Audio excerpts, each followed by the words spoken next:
Alhamdulillahilladzi khalaqas samawati wal ardh wa ja'ala az-zulumati wan nur thumma alladhina kafaru bi rabbihim ya'dilun.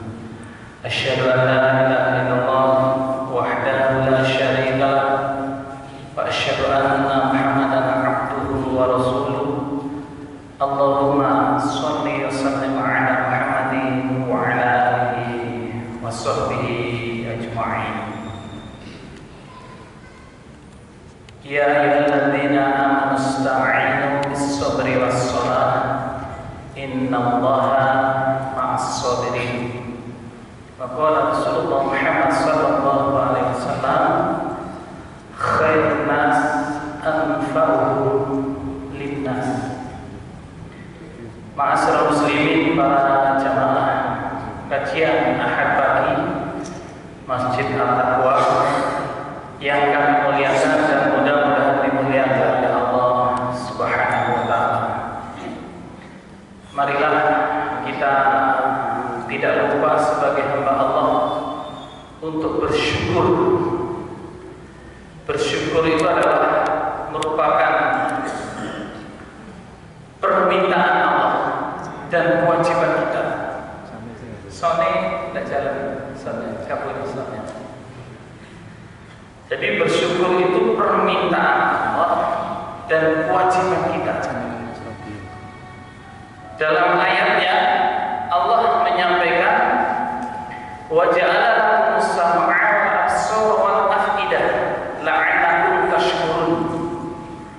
Dan aku telah menjadikan kepada kalian, mengamanahkan kepada kalian, wahai hamba manusia. Kita ini manusia diamanai oleh Allah. Diamanai apa?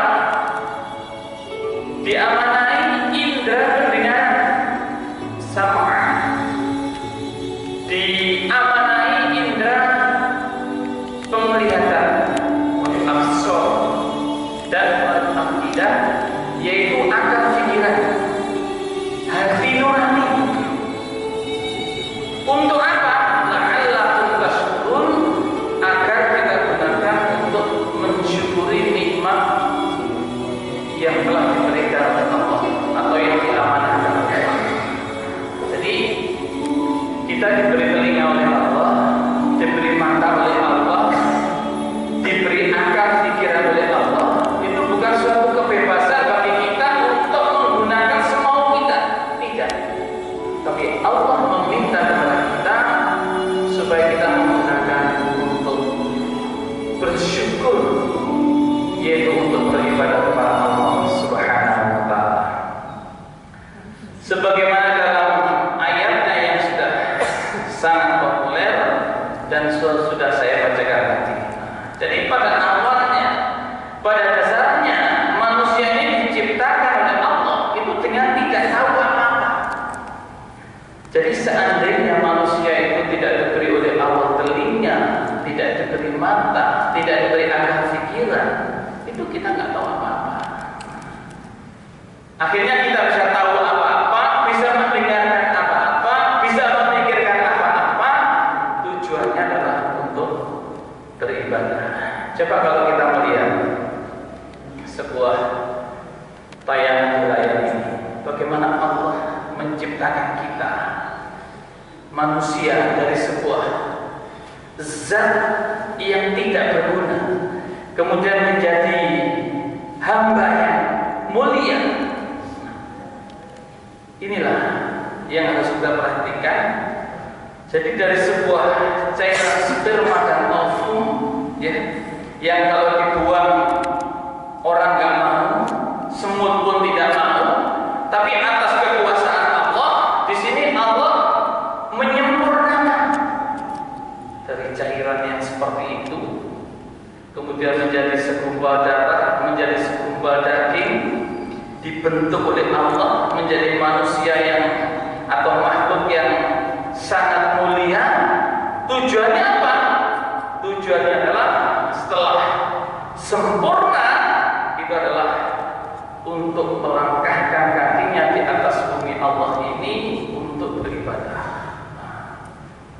sebagaimana ayat yang disampaikan oleh Allah dalam Quran surat Al-Hasyr ayat 18, ya ayyuhalladzina amanu taqullaha wal tanzur nafsum ma qaddamat lighad.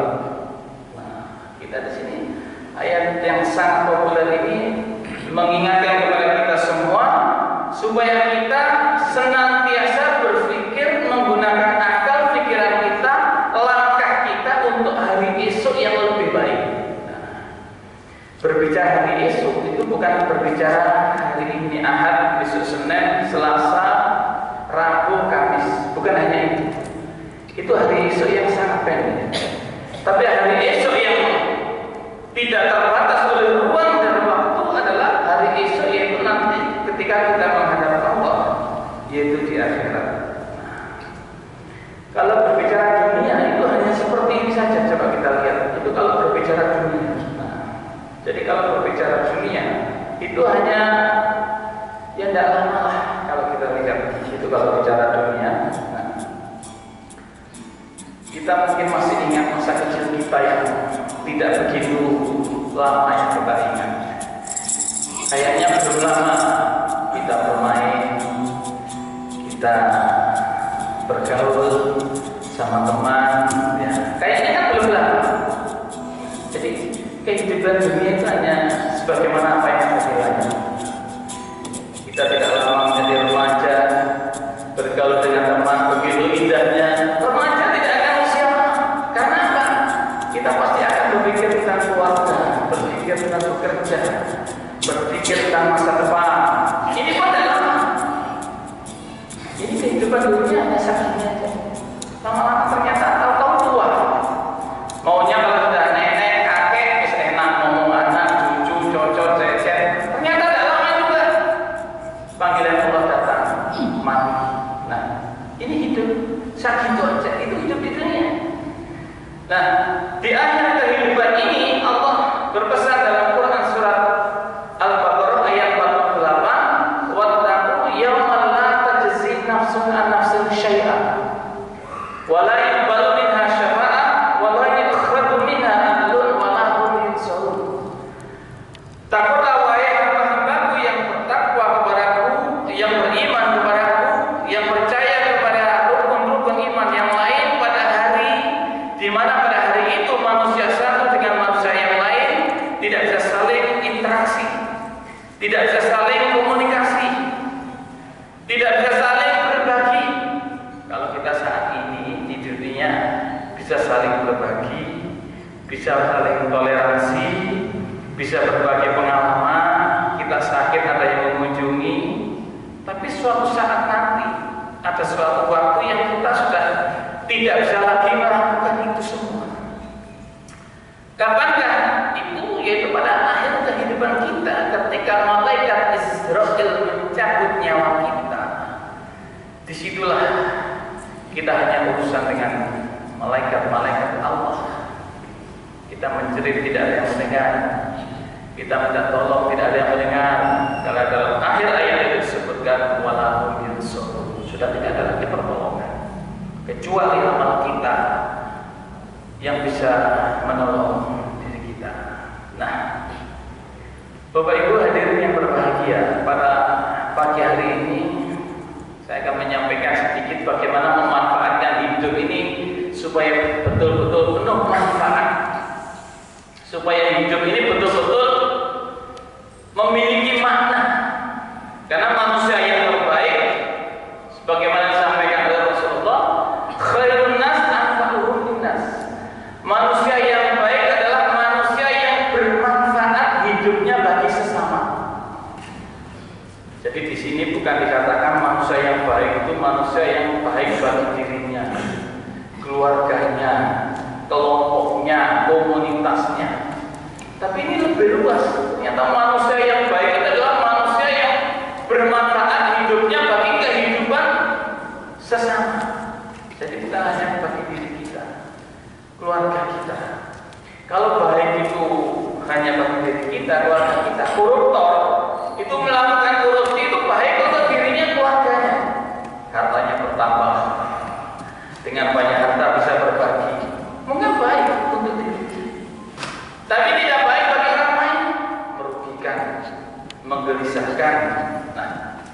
ya. Termasuk kejahatan-kejahatan para kriminal dan lain sebagainya. Itu mungkin dia melakukan baik untuk dirinya, tapi tidak baik bagi orang lain, merugikan orang lain. Nah, oleh karena itu marilah ini kita jadi ukuran bagi kita. Kalau kita ingin menjadi manusia-manusia yang terbaik di hadapan Allah, pastikan bahwa kita adalah bermanfaat bagi sesama. Jangan sampai hidup ini menjadi masalah, menjadi benalu, menjadi apa ya, istilahnya itu penyakit bagi orang lain. Kita ini kan display, orang Muslim itu kan display dari Islam. Islam itu agama rahmatan lil alamin. Agama yang enak dilihat, enak dipandang, enak dirasakan. Bukan hanya bagi dirinya, tapi juga enak dipandang oleh orang lain. Nah, oleh karena itu marilah kita berusaha bagaimana menjadi seorang Muslim yang enak dipandang oleh orang lain, bukan hanya enak kita rasakan. Nah, ya. Jadi kita bagaimana supaya bisa menjadi hamba-hamba Allah yang enak dilihat dan enak dipandang oleh orang lain. Nah, salah satu yang harus kita perhatikan di dalam perjalanan hidup sekarang ini, di antaranya adalah perkembangan teknologi virtual atau digital. Coba kita lihat. Sekarang yang namanya perkembangan teknologi digital itu luar biasa. Yang namanya dunia virtual itu sudah tidak dibatasi oleh ruang dan waktu. Bahkan agama pun tidak bisa membatasi perkembangan teknologi, tidak bisa. Karena teknologi ini dijalankan oleh akal manusia. Nah, jadi nggak bisa membatasi. Kemudian yang jelek-jelek harus diputus, tidak dimunculkan, tidak bisa.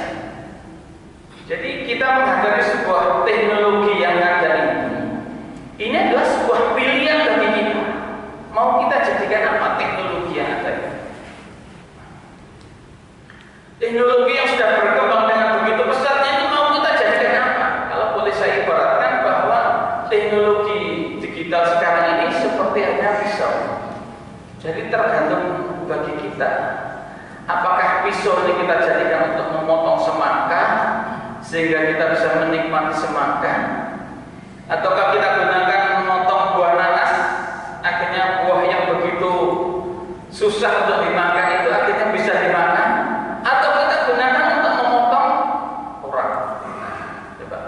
Jadi tergantung bagaimana kita menggunakan. Kalau dunia digital ini kita gunakan untuk kajian misalnya, itu luar biasa.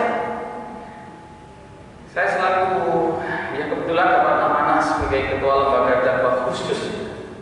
Jadi membimbing para dai-dai yang selama ini banyak buta terhadap atau belum memanfaatkan sebuah teknologi untuk mendekatkan diri untuk jalan berdakwah, itu kita latih bagaimana kita menggunakan teknologi ini untuk sebuah kebaikan, untuk dakwah amal ma'ruf nahi munkar.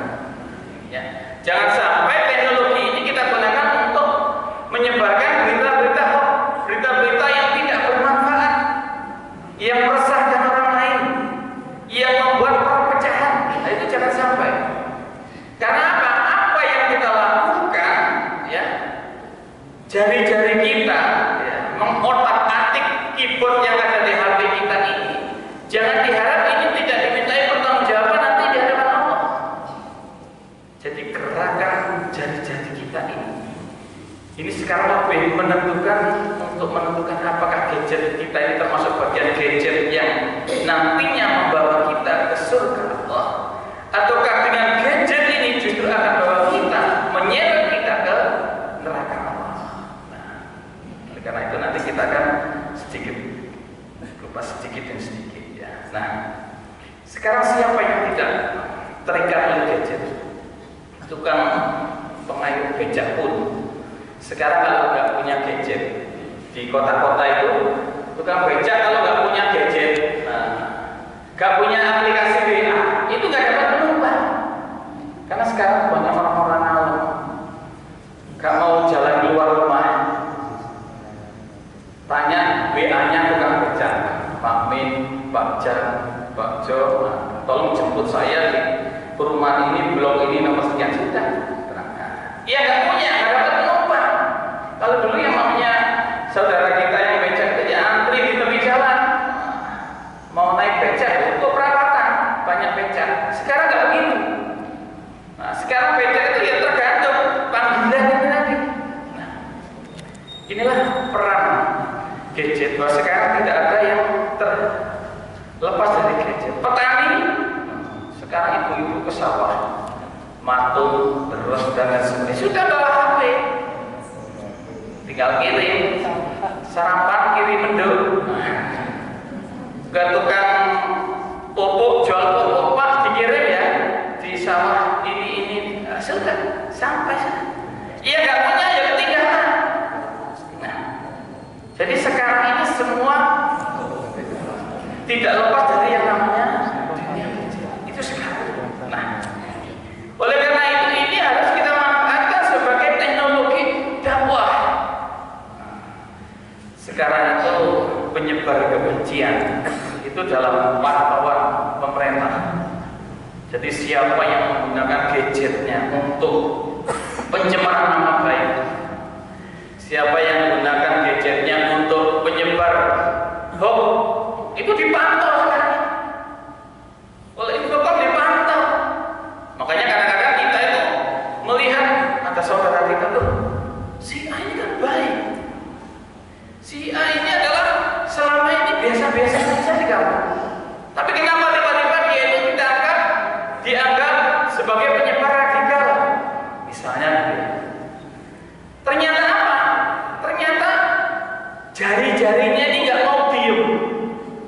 Mungkin di rumah baik, di masjid baik, tapi diam-diam jari jemarinya ini penyebar hoax, penyebar berita-berita bohong, penyebar ya keresahan. Nah, akhirnya beberapa waktu yang lalu ada seorang yang beragama ditangkap di demo, kemudian beberapa perwakilan disuruh masuk, ditunjukkan ini loh orang yang kamu demo. Memang dia itu di kampus baik-baik saja, di masjid baik-baik saja, tapi ternyata gadgetnya ini nggak mau diem. Dia itu selalu menyebar kebohongan, kebencian, berita-berita yang membuat orang lain resah, gelisah. Nah, oleh karena itu marilah kita jaga jari jemari kita. Ketika kita menghadapi menerima berita-berita yang seperti itu, marilah kalau ini baik untuk orang lain ya kita share. Kalau ini membuat orang lain gelisah, semakin mengurangi ketentraman dalam kehidupan bermasyarakat ini, ya sudah kita cukup berhenti di HP kita. Jangan sampai kita menjadi penyebar-penyebar. Nah, coba kalau kita lihat, nah sekarang anak kecil pun itu nggak bisa lepas dari gadget. Kalau orang tua tidak bijak, ya, itu anak bisa menjadi korban. Makanya jadi orang tua harus bijak, ya. Jangan sembarangan. Apalagi di depan anak mungkin membuka hal-hal yang tidak baik, bukan waktunya, gitu ya. Itu jangan sampai. Karena anak bisa kecanduan gadget itu sekarang ternyata luar biasa. Hampir sama dengan kecanduan narkoba. Sekarang ada dua ini yang mengancam apa ya istilahnya itu masa depan generasi kalau kita tidak hati-hati. Di antaranya adalah pengaruh negatif dunia virtual atau gadget ini. Yang kedua adalah tentang penyalahgunaan narkoba yang tidak bisa dianggap ringan. Oleh karena itu, Bapak Ibu, marilah kita manfaatkan, kita dampingi putra putri kita. Apalagi sekarang putra putri kita itu ya seakan-akan diwajibkan untuk berhadapan dengan sebuah dunia virtual. Karena apa? Sekarang musimnya daring, musimnya Zoom, musimnya ini. Nah, ketika di waktu-waktu luang anak-anak kita yang masih usianya relatif kecil kemudian dibiarkan saja, teknologi kan nggak bisa batasi. Yang bisa batasi apa ya? Orang tua mendampingi dengan baik. Kalau tidak, maka anak-anak kita kan bisa menjadi korban.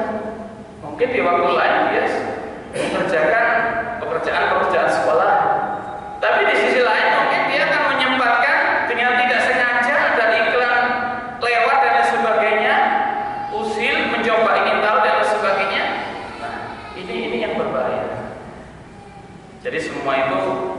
untuk pendampingan. Jangan sampai kesibukan orang tua ya di dalam urusan-urusan agama, tapi sementara anak-anak kita biarkan. Padahal masa depan yang paling jauh itu sesungguhnya adalah yang mengantarkan adalah agama. Jadi kalau kita melihat gadget itu pasti ada dua. Yang pertama adalah positif, yang kedua adalah negatif. Ini adalah sebuah pilihan. Makanya tadi saya sampaikan bahwa gadget itu bagaikan pisau. Pisau ini mau kita jadikan apa? Jadi tergantung kita. Gadget mau kita jadikan apa? Itu. Kalau kita gunakan untuk melihat streaming, misalnya kita nggak bisa datang karena kurang enak badan, nggak bisa ikut kajian di Masjid Taqwa ini ya sudah, saya mengikuti lewat streamingnya saja. Nah itu kan luar biasa bagusnya. Kita nggak sampai ketinggalan kajian-kajian di masjid kita ini. Tapi kalau kita menggunakannya itu dengan hal-hal yang negatif, padahal apa yang kita lihat, apa yang kita dengar, ya itu adalah akan dikelola di dalam otak ini. Nah, akhirnya membentuk sebuah karakter. Nah, jadi orang yang bijak itu ketika memegang sebuah gadget, maka harus salah satunya berpedoman, yaitu kepastian. Pastikan bahwa apa yang kita share itu adalah bermanfaat, memiliki nilai positif. Kita saring sebelum sharing. Nah, ini orang yang bijak ketika memegang gadget. Kenapa harus disaring sebelum sharing? Jadi saring dulu. Ketika di grup kita, apakah grup alumni, grup apa saja lah, grup-grup jamaah, grup apa, itu kita lihat. Yang pertama yang kirim siapa? Kenapa? Biasanya yang kirim gitu-gitu ya orang-orang itu saja. Oleh karena itu kita lihat dulu, oh ini biasanya ngirimnya itu mesti tentang provokasi, bisa nggak usah kita buka. Kalau si B ini biasanya ngirim yang tausiah yang bagus, kita buka. Wah, tausiahnya itu menyentuh hati ya, itu kita share. Itu diantaranya adalah bagaimana cara bijak kita menggunakan gadget. Jadi jangan hanya sekedar ingin menjadi yang pertama share di grup kita dan sebagainya. Kadang-kadang apa? Belum kita baca, masih membaca judulnya sudah kita share kemana-mana. Kalau kita bagian daripada orang yang dibidik oleh orang-orang tertentu, ya, oleh pihak-pihak tertentu, maka kita akan menjadi catatan. Nah, ini saya beritahu, ya. Karena kebetulan saya itu juga selain mendapat amanah, kalau di Muhammadiyah saya itu sebagai ketua lembaga dakwah khusus, kalau di pemerintahan itu saya sebagai ketua bidang agama, sosial, budaya, Badan Nasional Penanggulangan Teroris. Jadi sambil titip kepada Bapak Ibu, marilah kita bergadget dengan penuh manfaat. Jadi jangan sampai gadget kita itu menyeret kita ke penjara. Mungkin kita nggak sengaja karena senang menyebar tentang masalah-masalah yang menimbulkan keresahan. Itu akan menjadi catatan khusus Bapak Ibu sekalian. Oleh karena itu marilah kita menjadi manusia yang terbaik, dan manusia yang terbaik sebagaimana yang saya sampaikan tadi, khairun nas anfa'uhum linnas, manusia yang bermanfaat bagi sesama. Jadi kita pastikan kalau kita itu bisa nge-share yang baik-baik, kenapa harus nge-share yang tidak baik? Kalau kita itu bisa nge-share yang punya nilai dakwah, kenapa kita harus nge-share yang bernilai provokatif? Nah, ya, jadi kita hidup itu kan dihadapkan dengan sebuah pilihan. Ini pilihan yang baik, tidak baik. Itu pilihan. Bahkan surga neraka adalah pilihan. Pilihan Allah yang diberikan kepada hambanya. Hambanya itu mau memilih yang mana? Surga juga disediakan untuk hambanya, neraka juga disediakan untuk hambanya. Tinggal manusia mau milih yang mana, kan begitu. Manusia masuk surga berbondong-bondong, Allah tidak untung. Manusia berbondong-bondong masuk neraka pun Allah tidak untung. Karena hidup adalah pilihan. Petunjuknya sudah jelas.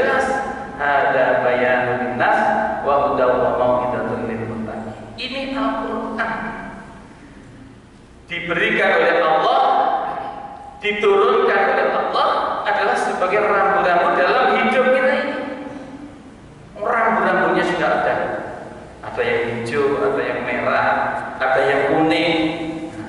Hijau adalah kewajiban yang harus kita jalankan, merah adalah larangan, kita tidak boleh melanggar, kuning adalah hati-hati. Kenapa kita masih menerobos?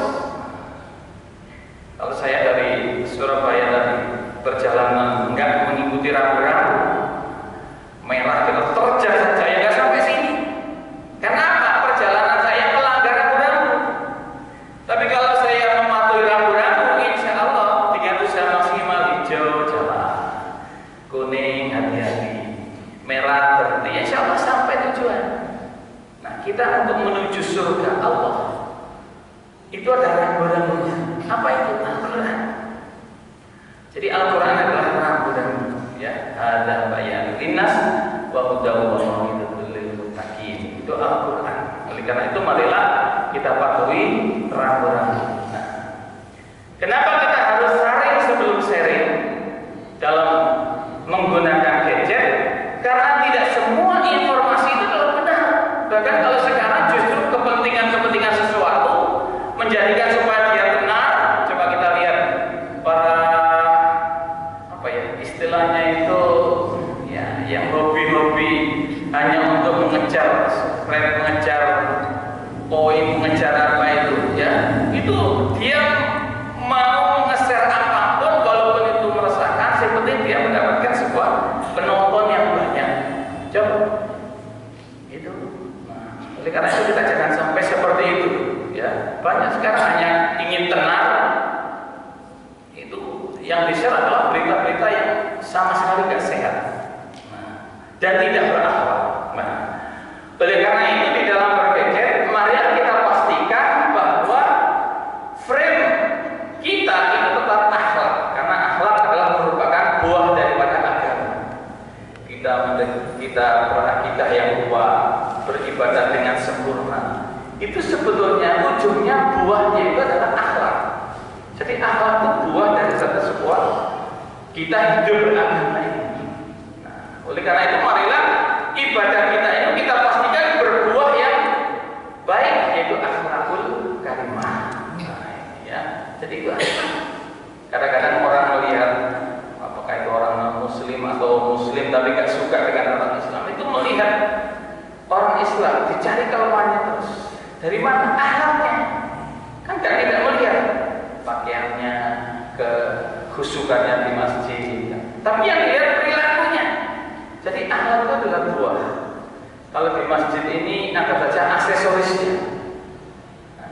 Ada orang yang menggambarkan bahwa akidah itu fondasinya, kalau bangunan, kalau ibadah itu adalah bangunannya, aksesorisnya itu adalah akhlak ini.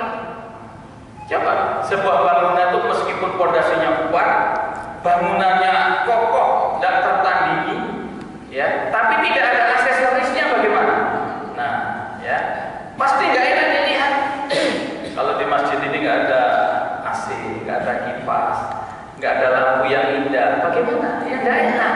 Nah, akhirnya kita bisa menjadi khusyuk di antaranya karena aksesoris. Nah, itu akhlak di dalam beribadah. Oleh karena itu marilah menjadi buah bagi kita di dalam menjalankan roda hidup itu, yaitu supaya kita bisa berakhlakul karimah. Nah, kenapa informasi yang kita cari itu harus yang bermanfaat, yang tidak meresahkan, yang tidak menggelisahkan orang lain, yang tidak membuat sungguh orang lain? Karena apa yang kita lakukan, apa yang kita pikirkan, itu adalah akan dimintai pertanggungjawaban di hadapan Allah. Itu yang harus kita jadikan pedoman. Innallaha la yakhfa 'alaihi syai'un fil ardi wa la fis sama'. Jadi semua apa yang ada di atas bumi Allah, apa yang ada di bawah langit Allah, itu diawasi dengan begitu sempurna oleh malaikat-malaikat Allah. Kalau kita diawasi oleh CCTV, masjid ini ada CCTV-nya, ada perekamnya. Ini hanya mampu merekam pada saat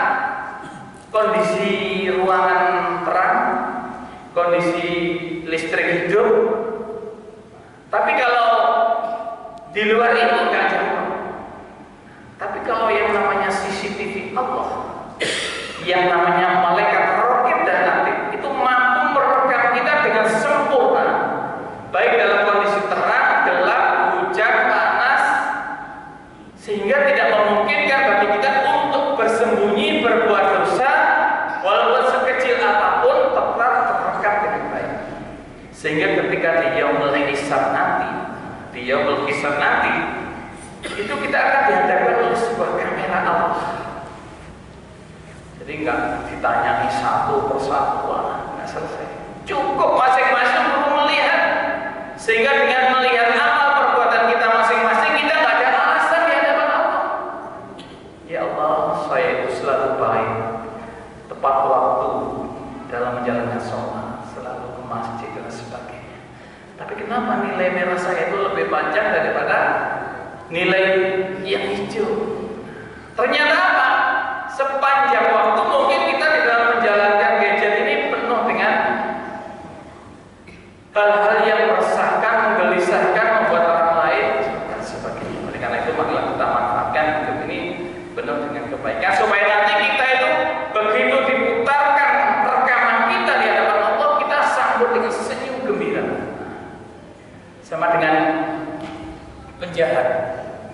Penjahat itu ketika mau menghadapi penyidik, ya, nah, itu pasti sudah menyiapkan banyak alasan.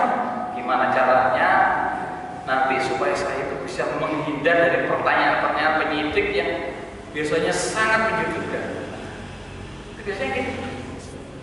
Tapi alasan itu berlaku. Tapi begitu dibukakan di HP kita, rekaman kita, rekaman CCTV itu, coba lihat apa yang kamu lakukan. Kita nggak bisa berbuat apa-apa. Nah, begitu. Nanti kita di hadapan Allah juga begitu. Maunya kita banyak ngeles, banyak alasan, tapi nggak bisa. Rekaman Allah sangat sempurna. Begitu kita melihat, memperhatikan, sudah kita tidak bisa berbuat apa-apa. Nah, inilah yang harus kita sadari di dalam menjalankan roda hidup ini, sehingga kita tidak banyak alasan untuk menghindari kewajiban-kewajiban yang diperintahkan oleh Allah maupun yang sunnahkan oleh Rasulullah Muhammad SAW. Ya, nah, oleh karena itu dalam Quran surat Al-Mu'minun sudah jelas siapakah manusia yang akan menggapai sebuah kemenangan yang nanti akan mendapatkan sebuah hadiah surga Allah. Di antara adalah qad aflahal mu'minun, yaitu yang pertama harus punya iman, beriman pada Allah. Yang kedua adalah walladzina hum fi sholatihim khashi'un, orang-orang yang menghadap Allah dengan khusyuk, tanpa pamrih, tanpa ingin dilihat, dipuji dan lain sebagainya. Itu salah satunya. Dan yang ketiga, walladzina hum 'anil lagwi muridun, orang-orang yang mampu dalam hidup ini memilih dan memilah, pilih yang baik dijalankan, yang jelek ditinggalkan, yang manfaat dijalankan, yang mandorot ditinggalkan, memilih dan memilah. Itu salah satu orang-orang yang akan menggapai sebuah kemenangan. Nah, ini yang paling penting. Jadi akhlak itu harus bisa kita jadikan frame di dalam bermedia sosial.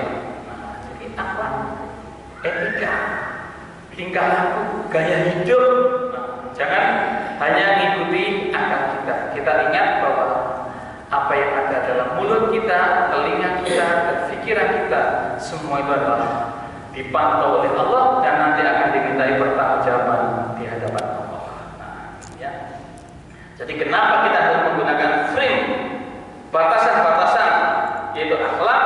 Karena kita sebagai seorang muslim, dan seorang muslim itu adalah display daripada Islam itu sendiri, yaitu Islam agama rahmatan lil alamin. Nah, ya. Nah, akal kita inilah sesungguhnya yang menentukan gaya hidup, pola pikir, tingkah laku kita. Oleh karena itu, akal ini biasanya berjalan sesuai dengan apa yang dilihat, apa yang didengar, ya. Nah, di dunia ini akal kita. Kita lihat pola pikir, pola tingkah laku. Jadi itu ditentukan oleh akal. Coba kita lihat ini. Ini sebuah hewan dari spesies yang hampir sama antara lebah dan lalat.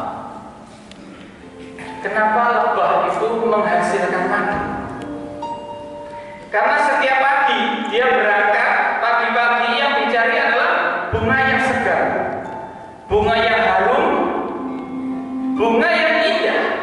Sedangkan lalat pagi-pagi berangkat dalam pikirannya adalah yang mencari kotoran, yang busuk, yang gak enak, semakin berbau semakin dicari. Itu lalat. Hasilnya apa dari pikiran yang berbeda ini?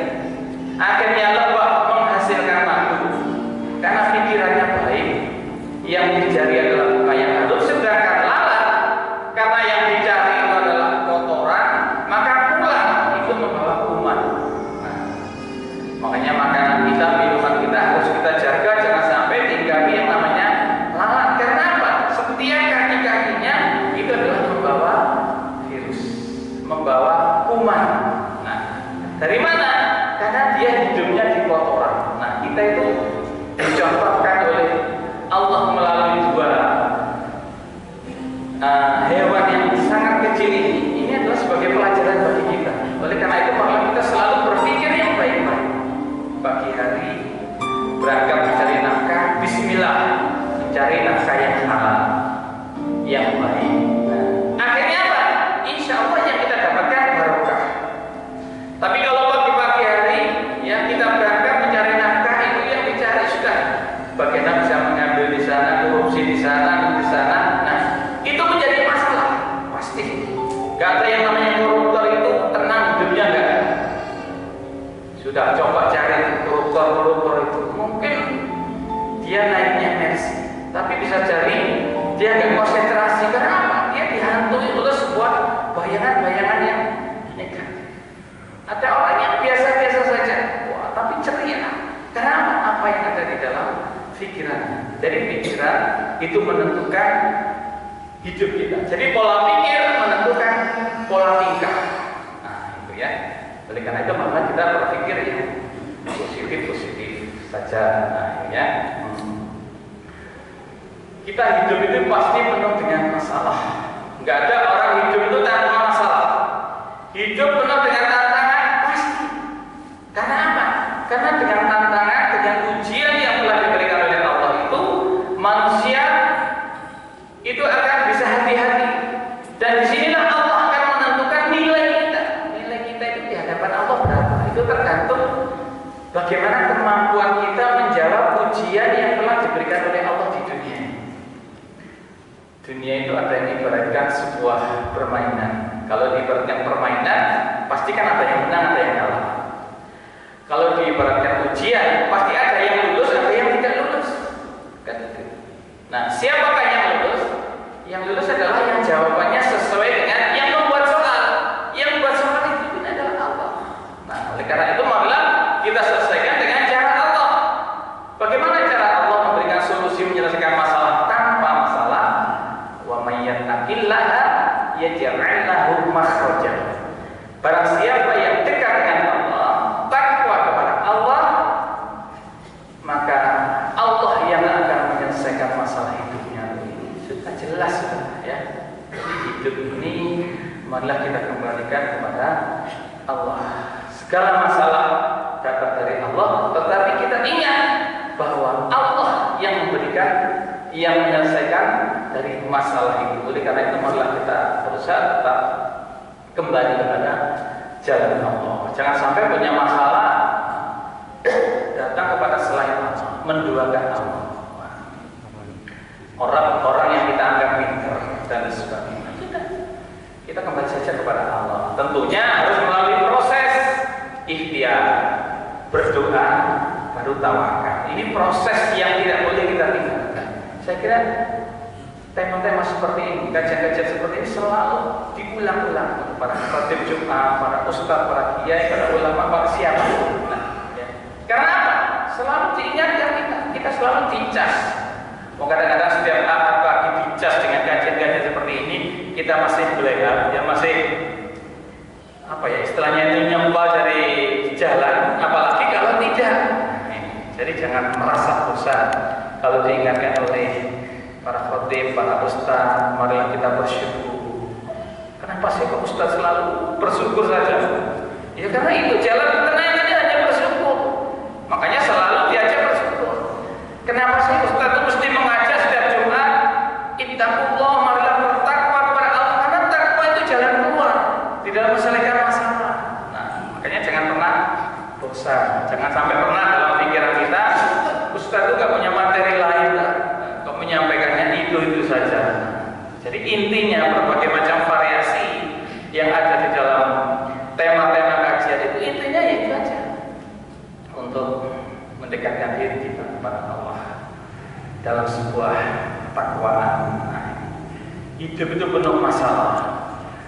Jadi bukan hanya hal-hal yang besar. Kalau kita lihat nyamuk pun itu bisa menjadi masalah. Coba kita lihat ini.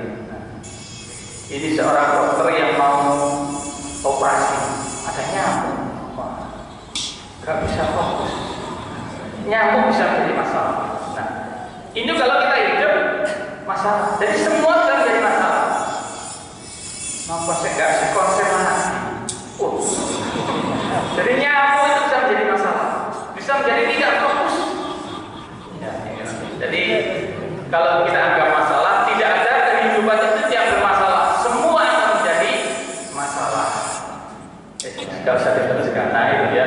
Jadi hidup itu penuh masalah. Jadi kadang-kadang nyamuk pun bisa menjadi masalah. Apalagi kita hidup berhadapan dengan orang banyak. Kita harus bisa menjaga bagaimana bisa menjadi sebuah manfaat tapi tidak menjadi sebuah masalah dalam hidup ini. Nah, ini biasanya timbul di dalam pikiran kita.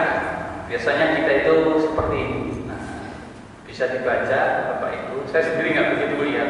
Saya lupa tadi tidak bawa kacamata. Ya, tidak bisa terang. Ya. Nah, jadi manusia pasti akan selalu bertanya tentang apa yang akan dihadapi di dalam hidup ini. Nah, ya, rasa tidak puas, gitu ya. Nah, terus yang pasti akan terjadi. Jadi mengapa itu pasti akan timbul di dalam otak kita, di dalam menghadapi kehidupan ini. Nah, ya, coba kita lihat. Pertanyaan mengapa terus. Nah, kalau kita itu selalu mengapa, kemudian kita tidak berpikir jalan keluarnya, padahal Al-Quran telah memberikan jalan keluar, ya sudah, akhirnya hidup itu menjadi masalah. Hidup penuh dengan masalah. Kalau sudah hidup penuh dengan masalah, kita selalu sumpek di dalam menghadapi hidup ini. Kalau sudah sumpek, sholat tidak bisa khusyuk. Kalau tidak bisa khusyuk menghadap Allah, kita tidak bisa menggapai sebuah kemenangan. Karena syarat untuk menjadi orang yang menang itu adalah alladzina hum fi sholatihim khashi'un. Nah ini, jadi kita itu jangan hidup itu kayak takut, terlalu banyak bertanya tentang nikmat Allah ini. Ya.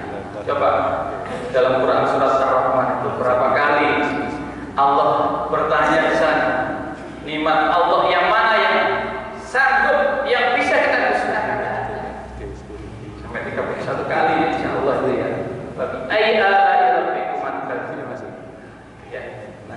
Kenapa tidak ada nikmat Allah yang bisa kita dustakan?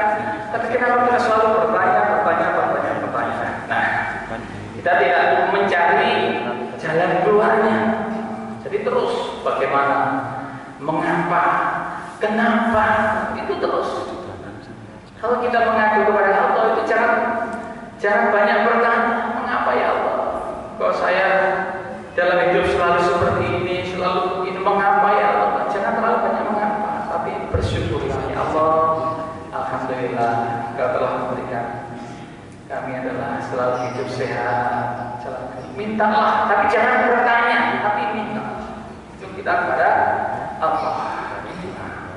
Dengan cara apa? Wasta'inu bis-sabri was-shalah. Kita menghadapi hidup itu sudah ada jalan keluarnya.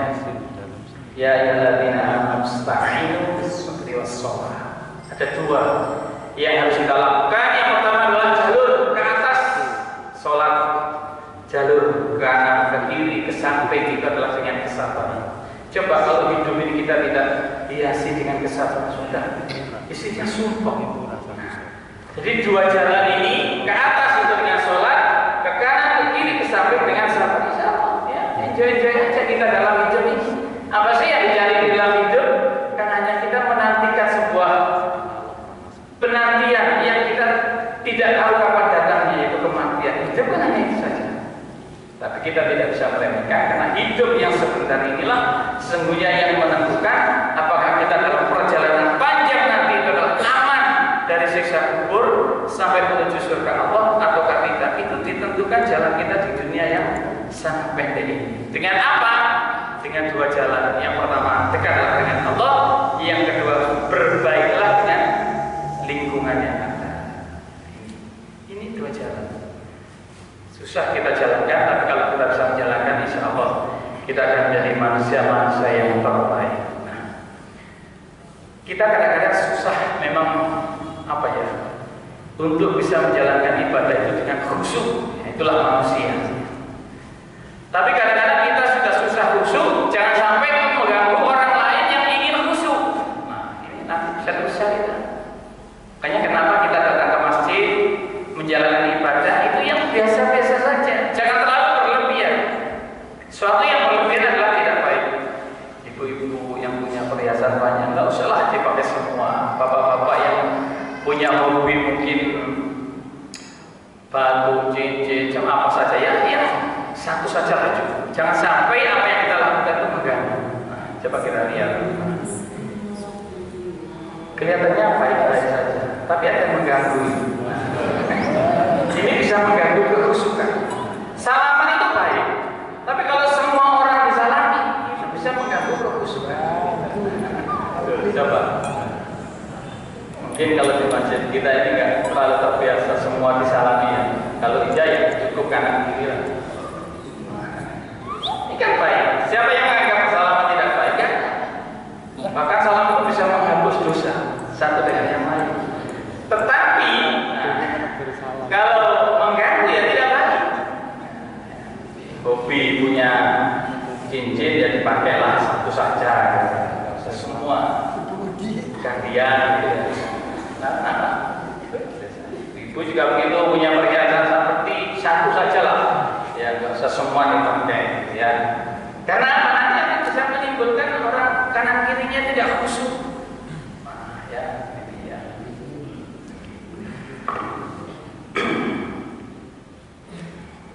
Coba kalau kita selalu bertanya, tidak akan pernah selesai. Pertanyaan itu terus saja. Dan akhirnya menghantui pikiran kita ini, menghalangi kekhusyukan kita. Ya, nah, yang penting manusia itu ikhtiar, ya, kita jalani ikhtiar. Kemudian kita tidak lupa dengan berdoa. Selanjutnya sudah kita serahkan saja kepada Allah.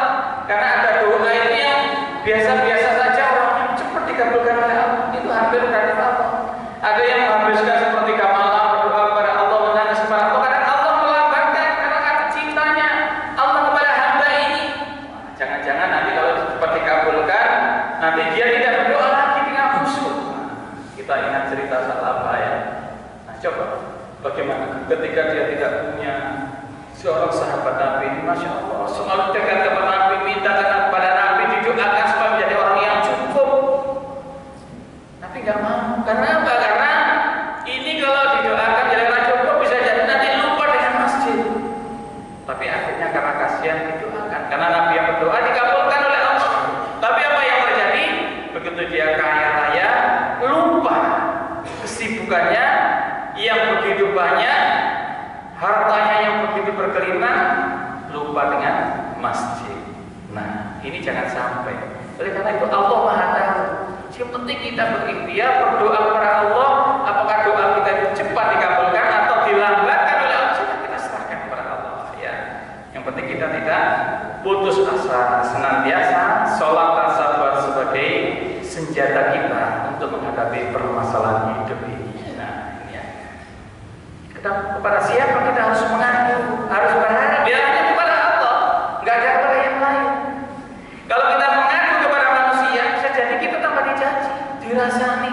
Tuh, iklusi, ayo Pak, sekarang seperti ini kepada saya. Coba dulu, nah bisa jadi. Belum nanti disebar-sebarkan dan sebagainya. Nah, mengadulah kepada Allah. Kecuali urusan-urusan yang memang harus diselesaikan kepada sama manusia. Makanya jalannya hanya ada dua, yaitu lurus kepada Allah. Yang kedua adalah untuk ketentraman, kerukunan, itu baru kepada sama manusia. Nah, ini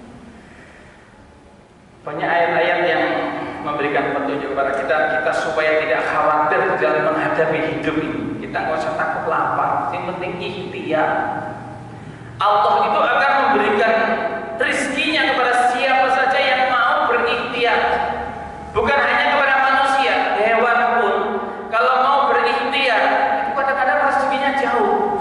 Tapi nggak boleh hanya berdoa saja menunggu nasib, nggak bisa. Nah, Pak, ini contoh ya. Ikan hidup di laut, tapi ada yang rezekinya itu diawal dengan makhluk Allah yang lain. Hewan di laut dihidupi oleh Allah, hewan di tengah hutan dihidupi oleh Allah, dan rezekinya itu sudah ditata oleh Allah. Kita nggak boleh diam, harus kita cari. Kita juga begitu. Orang yang malas itu ujung-ujungnya apa? Sukudon.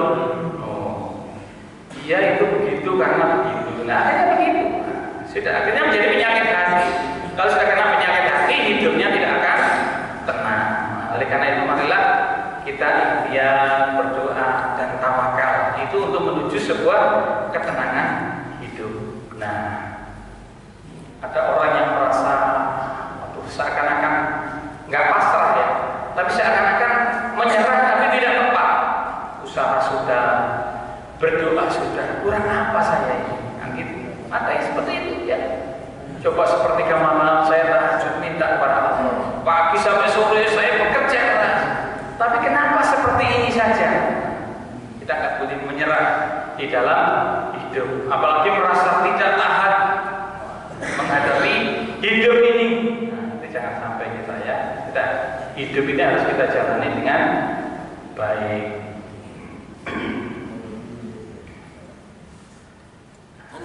Kita lihat ini ya di dalam jalanan hidup kita. Nah, marilah kita hadapi segala ujian ini itu adalah dengan sabar. Karena ini kunci, sebetulnya kuncinya. Jadi sholat dan sabar itu adalah kunci menghadapi sebuah masalah. Menyelesaikan masalah tanpa masalah itu bukan kegagalan, tapi menyelesaikan masalah tanpa masalah itu adalah menghadap Allah dan sabar. Sebagai penutup, kita dengarkan dengan baik. Sebenarnya apa yang kita cari? Kita hidup di gunung, merindukan pantai. Kita hidup di pantai, merindukan gunung. Kalau kemarau kita tanya, kapan hujan? Di musim hujan kita tanya, kapan kemarau? Inilah manusia. Diam di rumah, inginnya pergi. Setelah pergi, inginnya ke rumah. Waktu tenang, ingin cari keramaian. Waktu ramai, ingin cari ketenangan. Ketika masih bujang, mengeluh ingin menikah. Sudah berkeluarga, mengeluh belum punya anak. Setelah punya anak, mengeluhkan biaya hidup dan pendidikan. Saudaraku, ternyata sesuatu itu tampak indah karena belum kita miliki. Kebahagiaan tidak akan didapatkan kalau kita hanya selalu memikirkan apa yang belum ada, tapi mengabaikan apa yang sudah kita miliki. Jadilah pribadi yang selalu bersyukur dengan rahmat dan nikmat yang sudah kita miliki. Syukuri apa yang sudah kita miliki sebagai modal untuk kemuliaan kita. Karena hidup adalah waktu yang dipinjamkan, dan harta adalah amanah yang dipercaya, yang nantinya semua itu akan bersyukurlah atas nafas yang masih kita miliki. Bersyukurlah atas keluarga yang kita miliki. Bersyukurlah atas pekerjaan yang kita miliki. Bersyukur dan selalu bersyukur di dalam segala. Bersyukurlah, bersyukurlah, bersyukurlah. La in syakartum la azidannakum wa la in kafartum inna azabi lasyadid. Jadi para siapa yang bersyukur kepada Allah, maka Allah akan menambah nikmatnya. Tapi ingat, barang siapa yang kufur terhadap nikmat Allah, maka siksa Allah adalah sangat berat. Kurang lebihnya mohon maaf. Nasrul minallah. Bapak Tung Qarib wa basyiril mu'minin. Assalamualaikum warahmatullahi wabarakatuh.